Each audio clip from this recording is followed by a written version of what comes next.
For Madison Homes, solar panels aren't your only option for capturing the sun's energy.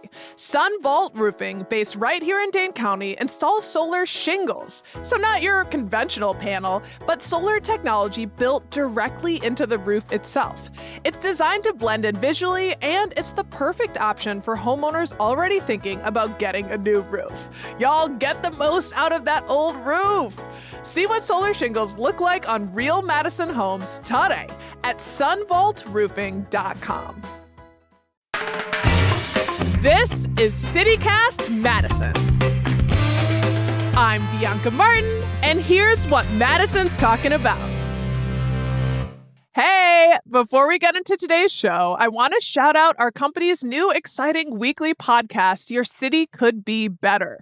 I know some of y'all heard the recent episode featuring yours truly on how Madison's grappling with data centers. This week's episode features CityCast Salt Lake host Ali Vallarta talking about how a conservative think tank, the Cicero Institute, wants to institutionalize unhoused people in her city.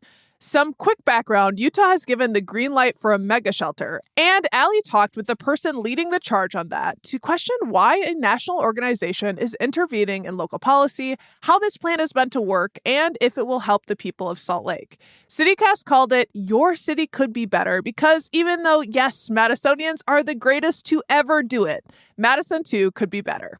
Our CityCast CEO, David Plotz, is sitting down every week with a guest to talk about the things cities are trying as they grow and change. Most guests are from the CityCast network. There are 12 sister cities to the show: Denver, Chicago, Portland, Nashville, and more. And I too will continue to be a guest on the show from time to time. We already talk data centers, but I'll come on to talk about other issues like how our city is addressing climate change using green energy, how we're ensuring democracy at the city level for issues like local surveillance with flock cams, or how we improve our food systems. Just some ideas there. We're building a network of passionate locals who care about their cities, and we know we have a lot we can learn from each other. Episodes are already out now on YouTube and in the Your City Could Be Better podcast feed. Or just check back here on our feeds every Sunday.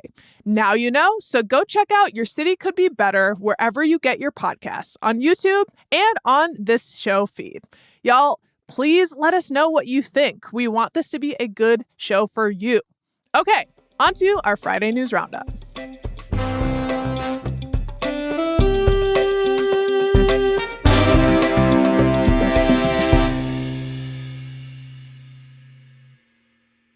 Today, it's the Friday News Roundup, and our nation is at war. So what does that mean for the Wisconsin Air National Guard's 115th Fighter Wing at Truax? And meanwhile, other things are happening in Madison as normal. Our restaurant scene continues to grow, and the lineup for concerts on the square has been dropped. We're going to talk about it all and more. Joining me now is our executive producer, Haley Sperling. Hey, Haley. Hi, Bianca. We got a grab bag of things going on today. Truly. Cognitive Dissonance 101. And our newsletter editor is here with us, Rob Thomas. Hey, Rob. Hey, Bianca. I see it as a symphony of different news levels, right? Yeah, ain't that the truth? Okay, well, Haley, you are starting us off this week. Yeah, I'm kicking us off with the story this week that's on the top of mind for much of the world right now, and that is the U.S. government's involvement in war with Iran. I want to preface this by saying, this situation is constantly changing, and I'm not going to get too deep into this obviously international story. We are a Madison show after all, but to give y'all some context and just to get some basic facts covered, here's a couple of pieces of information to help set the scene. So on February 28th, the U.S. and Israel launched joint attacks on various sites in Iran. Iran's supreme leader, Ali Khamenei, was killed in these attacks. And in retaliation, Iran has since launched dozens of its own attacks throughout the Persian Gulf. So areas of the Middle East are being very heavily bombarded right now. The question that we journalists like to ask about why these things are happening is kind of hazy right now. The answers from our commander-in-chief, President Donald Trump, have really varied and at sometimes conflicted with our Secretary of Defense, Pete Hegseth. But these reasonings range from regime change to worries over nuclear weapons, combating terrorism. The list goes on. But again, the answers have been inconsistent. At this point, though, we're kind of past asking the why because we're already here. Since the attacks have started, at least 6 American service members have been killed. And of the dead, several of them were from Midwestern states like Iowa, Nebraska, and Minnesota, which really, again, I think kind of brings the story closer to home. And the reality of the matter is setting in for more people of Wisconsin because, as WPR has reported, more than 400 members of the Wisconsin Army National Guard are stationed in the Middle East right now. In a post on Twitter, Governor Evers said, quote, "As we continue monitoring the war in the Middle East, Kathy and I are praying for the health, safety, and safe return of our Wisconsin National Guard members currently supporting ongoing military operations overseas. We urge Wisconsinites to join us."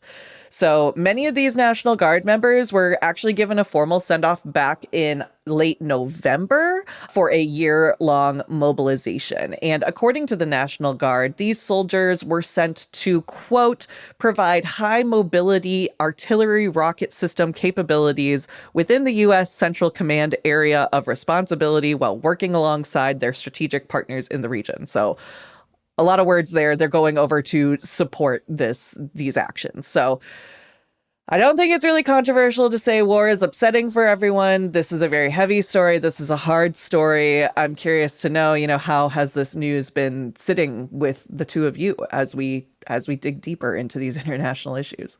Well, it's been really tough. I don't like to wake up and find out that we are at war in the Middle East, or try to understand what's happening and hear from the national level or the federal level that they're not calling it war, but we bombed Iran and killed their leader.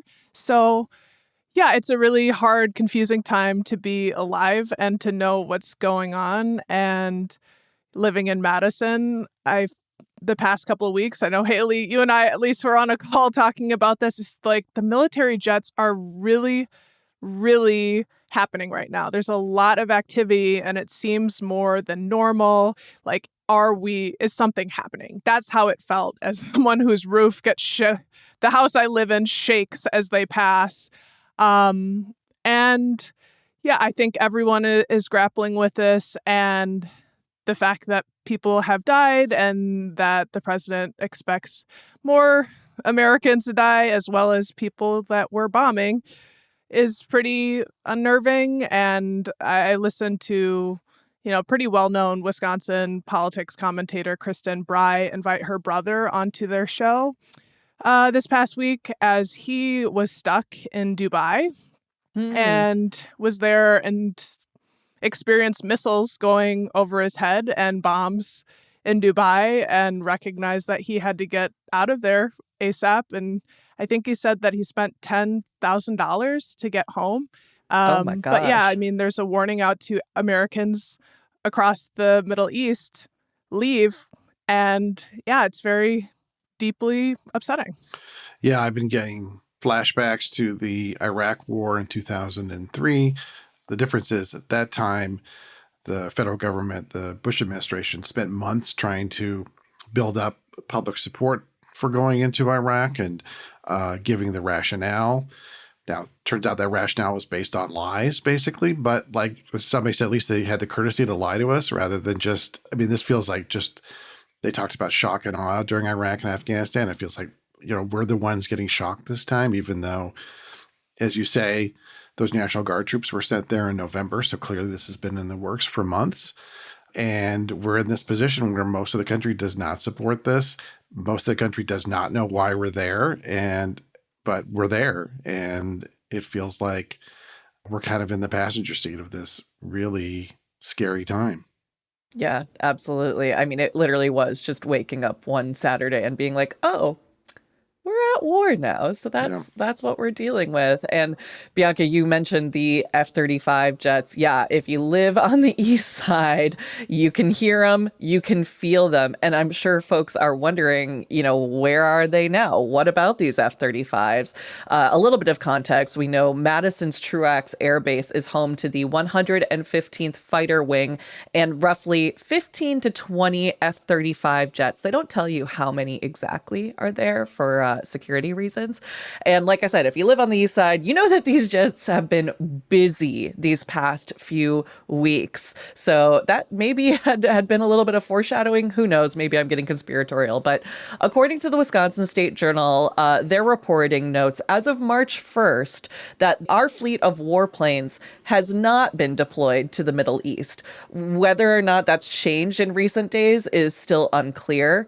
The Wisconsin Air National Guard spokesperson, Lieutenant Cameron Lewis, told the State Journal on Tuesday that, quote, "We are flying our routine mission and there's always a possibility of short-term deployments." So kind of a big old question mark as to whether or not they'll be sent out there, and will they tell us? Who knows?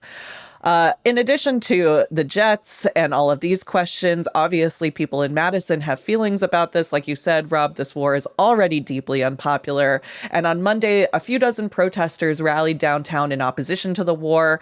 The protest was organized by the Madison Party for Socialism and Liberation, or PSL. And again, this kind of makes me curious to see that if this war continues, will Madison and especially students at UW start getting louder? Of course, we know that Madison itself was a hotbed for protests against the Vietnam War back in the 1960s. So as time goes on, how will our city respond? That's something that I'm definitely watching. And, you know, in the meantime, Bianca, you mentioned Kristen Bry's brother, like that. We all have connections, right? We're all only a few degrees away from someone who knows someone who's affected by this. And if this war has directly affected you or your loved ones, the Cap Times is actually looking to connect and share your stories. So we'll throw a link in our show notes with more information on that. But that is the latest that I've got here. All right. Well, we are going to keep moving forward with stories for this week. But before we do, we are going to take a quick break.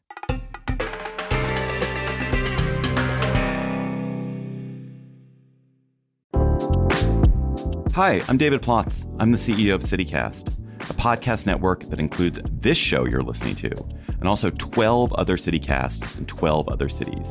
And each one knows their city as well as your local team knows yours. So isn't it time we connected them? Don't you want to know how they're tackling their bike lane problems and housing challenges and sidewalk dog poop crises? That's why I'm hosting a new podcast called Your City Could Be Better. Because it could be. Every week, I'll chat with a different host in our CityCast network about what their cities are doing right and wrong, the weird things they're trying, and the surprising successes, so that we can all learn how to make our cities a little bit better. Listen to Your City Could Be Better on YouTube or wherever you get your podcasts. We're back and definitely changing gears. Rob, what's going on? Yeah, let's talk about some lighter news. I don't know what it is about the first week of March, but there's been a lot of new restaurants kind of blossoming in the Madison area, like a whole bunch just this week alone. So I want to get into it and let people know. First of all is the much anticipated Elora, which opened Tuesday on the Capitol Square at 10 West Mifflin Street. This is the new fusion venture from the owners of Zafferano Restaurante in Fitchburg. And I think one of the owners was on the podcast recently to talk about Zafferano and give a sneak preview of Elora. She was, yeah, she was. And that was really cool to hear the backstory and how they came up with the idea to mix Italian and Indian food. And it was like a family thing where the cousins get together and they would be like, what are we ordering for takeout? Well, we want Italian and we want Indian. And then they were dipping their food in each other's. And I understand that is a major part of where it was birthed. Have either of you been to Zafferano yet to eat? I have not, but it's one of those things where it's on my list. And it's one of those things too, where I'm going to be honest, like I was very cautious or hesitant about it when it first launched. I was like, Italian and Indian in Fitchburg, like how is this gonna go over? But people are loving it. People have given it really great reviews, so I really do need to get out there. One of the things the owner said was that she actually embraces people coming in and being skeptical, and that their restaurant gets a kick out of people like, oh my gosh, okay, and having a different experience with the mixture cuisine. Yeah, my wife was one of those people. She went there for the first time this week with a friend, and I think she was a little skeptical as well. She said it was great. She had a really good time. She ordered It was chicken Parmesan masala. And she Mm. said it was fantastic. So high hopes for Elora, which is fusing Mediterranean food with East Asian influences. And it also has a coffee bar. I saw a video of the interior online on social media, and somebody was like at the bar with their laptop open, having a coffee. So it's definitely a different vibe than Zaffarano, which is much more of an elegant dining place. But it sounds like Elora will fit right in on the Capitol Square. Elora is an Australian Aboriginal word that means light, warmth, and a beautiful place. And the menu looks really great for lunch and dinner. It has like a lamb kebab bao, chicken katsu gyros, a falafel and date jam burger. I really want to go try it out. It sounds really good. Yeah, that sounds delicious. I'm also just really excited for something to be in that space. I feel like that space specifically, everything that's been there has been kind of short-lived. So the fact that they're doing lunch and the fact that they have the coffee bar, like, I think maybe that could be something. I don't know, Rob, your face, it looks like you're questioning me. I was trying to remember, was it Sass that was there before? It was Sass before, and then I believe before that it was like that French place, that Merci, I believe, Okay. which was there for a little while, and I'd been a couple of times, but again, like nothing that really had the longevity. So meanwhile, on State Street, Pink Heifer Barbecue Saloon opened up at 567 State Street, and that's a spot that used to be a Summit credit union. Originally, they had planned to open there last summer, but it must have been delayed anyway. They're finally here. If you haven't heard of Pink Heifer, which is certainly a name, it's the flagship is it's a big restaurant in Monticello, Wisconsin, and this is more like a fast casual kind of barbecue spot, offering Texas favorites like mac and cheese and smoked prime brisket. So I think the idea is the owners want to sort of test out this sort of pared down fast casual concept and then open more locations like this in Madison and Milwaukee. Okay, well, I've got a word for them. What's that? Because I'm looking at their saloon and smokehouse, their original place, and it looks beautiful. So I understand you want to pare down in Madison, and please give us gorgeous wooden spaces too, if you can. So everyone support and try and do a mixture here. That's my first thought. Yeah, Their original spot looks really stylish. I thought so too. Yeah. Is there a good barbecue downtown? I was trying to think of any place. That's the thing. I mean, there are some spots like on the north side, I want to say, but like downtown, the last time that I can remember is Brick House Barbecue, which is right next to Riley's Wines of the World. That place was good. Yeah. I loved it there. My friends and I, we spent way too much time at Brick House. I loved their blackened catfish, but that's long gone at this point. Yeah. Well, isn't there something that's like close to the Capitol Square on the like top of East Washington, basically, that has that pink pig car? That's the Korean barbecue place. Yeah. Right. Yeah. They used to have, I'm digressing, but they used to have like a VW Bug that was pink and had big pink pig ears on it. Do you remember that? Yeah, I mean, that's what I know them for. Yeah. Whatever happened to that car? We got to find out. We got to know. We could make it a city cast vehicle somehow. Yeah. Yes. Yeah. And then heading down to Fitchburg, there's a spot off Highway PD that used to be Benvenuto's Italian restaurant chain.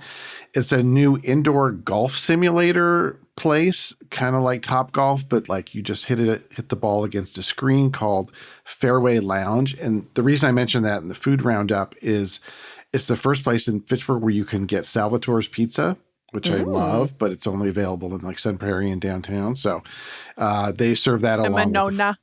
with Monona. That's right. That's right. Along with the full bar. Yeah. And lastly, Altium Grill and Bakery just opened this week in Middleton on University Avenue near Branch Street. And there's a really interesting story behind this one. The chef, who goes by Chef Natalia, is a Russian refugee who came to Madison, and she started a catering business with the help of this program called Tables Across Borders, which is administered by Jewish Social Services of Madison. And the program partners chefs like Chef Natalia with places, especially Pasture and Plenty, to organize these pop-up dinners that kind of give the chef a chance to showcase what they can do to the dining community. And then the catering business was so successful that Chef Natalia has now opened this first bricks and mortar location. The place specializes in Eastern European baked goods, like baklava and honey cake, as well as lunch options like lamb kebab and what they call blintchiki, which are like these thin crepes that they fill with seasoned ground meat. So it sounds really good. I think it's like a lot of different cool restaurants all over Madison. And I feel like we've been reporting a lot lately on these classic old Madison restaurants closing, like Portobello just closed downtown. So it is encouraging to see a lot of new restaurant entrepreneurs are trying different things around town. Which one speaks to you guys? Well, the name Pink Heifer, like, obviously upset me at some subconscious level. I see that. I agree. Honestly, I agree. But like the vibes, we'll have to see. Well, maybe we can go together. and so then me getting saucy and recognizing that I absolutely love and want more gorgeous, thoughtfully designed spaces where people feel like, this is really something, calling me to ask them to bring their Monticello style to Madison as well. All of that energy and heat I just brought is now making me feel like I have to try Pink Heifer because I want to be fair to everyone. But for sure, Altum Grill and Bakery, I mean, just the story behind that is, incredible and something I'd want to support. So cool. Yeah. There's a lot of great food things happening in Madison, and I feel like that was also really underscored with Bianca, your recent conversation with Tori Miller and Odessa Piper. We're talking about L'Etoile, obviously a very different kind of restaurant here, but Tori was really talking about just like the wealth of culinary advances that have been made in Madison and how like we really are, we're punching above our weight here, truly. Like we are a contender with Chicago and Milwaukee and Minneapolis close by. There are a lot of great food minds out here, and we're seeing it happen all around. And we love to benefit from it, right? I love to eat. For sure. And if you out there did not listen to Thursday's episode on L'Etoile celebrating its 50th, high recommend to go back and listen. It really was such a special opportunity to have those two chefs back together again and talking about, a real star in Madison. So thank you for bringing that up, Haley. And we've got a lot of food news we just covered. We'll keep covering it, obviously. And for this Friday News Roundup, we're going to keep tracking on because I'm hungry. We've got Concerts on the Square news coming up. But first, let's take a quick break.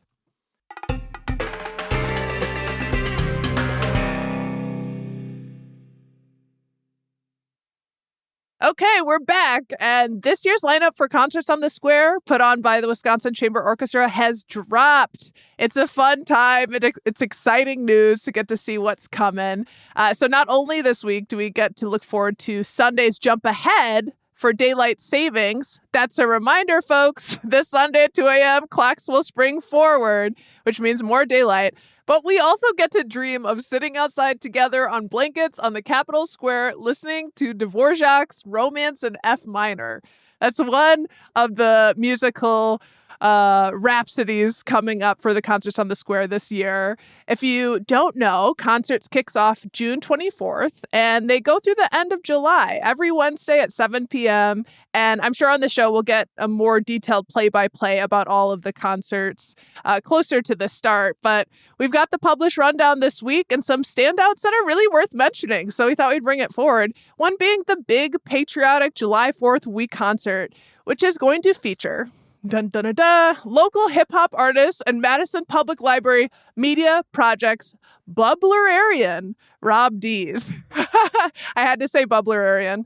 Shout out to the Bubbler at the Madison Public Library. But Rob Dees, a popular hip-hop artist, we had him on the Friday News Roundup some weeks ago talking about the hip-hop festival in January. I guess, man, time is flying. But yeah, he's going to be the featured artist on July 1st in the show Unity and Sound, which is marking the 250th anniversary of the United States. So, that one's always one of their signature shows, the July 4th patriotic moment. And Rob Dees, a hip-hop artist, is going to be amongst the crew. And I'm pretty excited about that. How are you guys feeling about that news?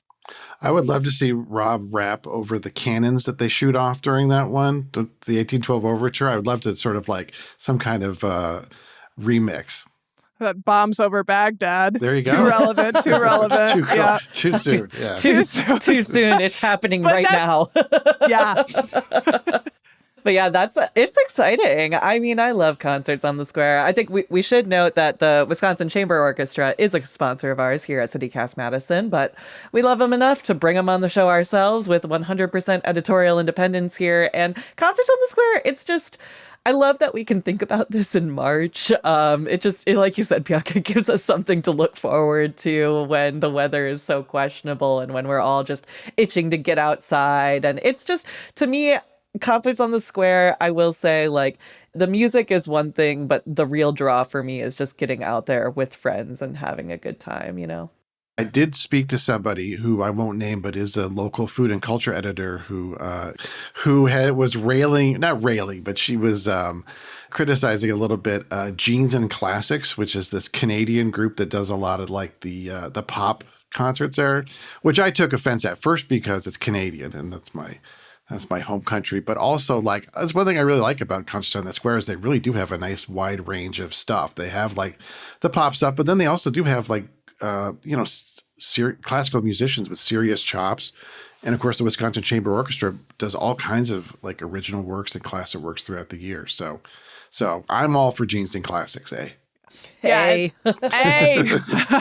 They have the range. And just another note about hip hop on the 4th of July week and talking about America. I think it's a beautiful, very amazing art form to also draw critiques about our country and the moment that we find ourselves in this past year has been really politically challenging, and hip hop is one of the best genres to speak truth to power. I'll just say that. So we'll see what Rob does. Really looking forward to that. And there are other shows on the roster, like you were talking about, Rob. There's kicking off the series as Joel and John, Piano Men Legends, celebrating hits from Billy Joel and Elton John. And by the way, who doesn't like denim?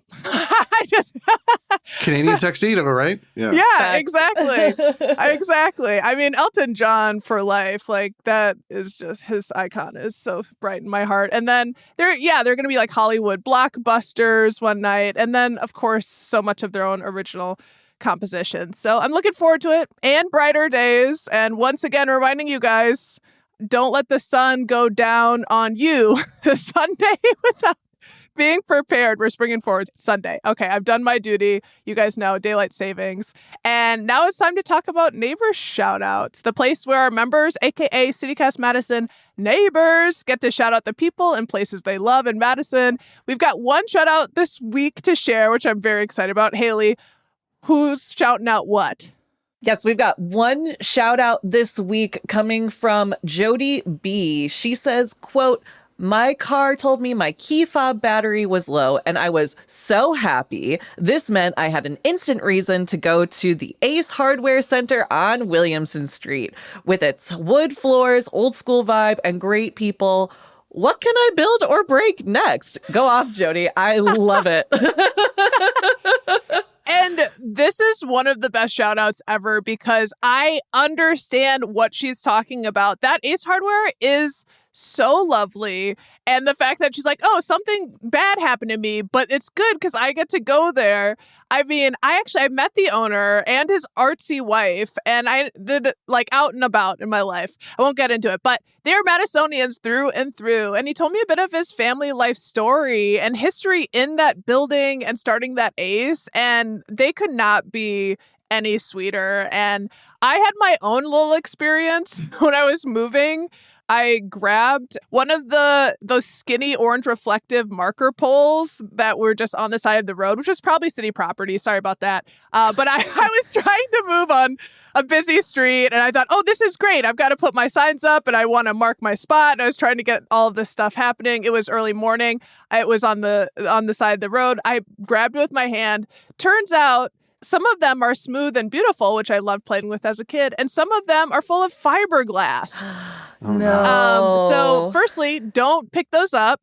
And secondly, I was in a rush to get, like, the city, you have this little window where they come and check out your signs. And I was like, I have to go to Ace Hardware on Willie Street, and went over there quickly. And the way they took care of me in the moment and informed me that it was fiberglass, because I didn't know. I'm just like, my hand is stinging, and let me wash my hands up in the back and just sent me on my way. Everything that they could do, they did. So this is a wonderful shout out and reminder of what being a good neighbor is like. They have being a good neighbor down in spades. And just to be clear, you can go there even if something doesn't break or you injure yourself, right? They'll let you in just to browse. So yes. Yeah, that is a highlight of the city of Madison for sure. Y'all, and if you want to give shout outs, become a neighbor. In addition to giving shout outs, CityCast Madison neighbors also support our work, being local journalists in Madison, bringing you the news and things you should know. If you value what we do, or just free press in general, sign up to become a CityCast Madison neighbor at membership.citycast.fm. Again, that's membership.citycast.fm. Shout out to the squad, all you neighbors already. And hey, we've got kind of a cool thing happening next week, Haley. Yeah, we are headed to the mayor's office next week. Bianca is going to be talking to her about some key issues facing the city. And we want to know, what questions do you have from her? Because we want this interview to be valuable for you too. So send us an email at madison@citycast.fm, or you can give us a call and leave us a voicemail at 608-318-3367. You can also text that number, totally fair game as well. We'd love to hear from you guys. We want to talk about housing. We want to talk about voting. We want to talk about ICE. We want to talk about everything, but we want to hear from you most of all. So hit us up. Let us know what you want us to ask her. Yes. And we will try to incorporate it in the time we are given. So yeah, please write in. All right. That's the Friday News Roundup this week. Thanks for rounding up the top stories and happenings in Madison, y'all. Haley Sperling, thanks so much. Thanks, Bianca. And Rob Thomas, great to see you. You too, Bianca.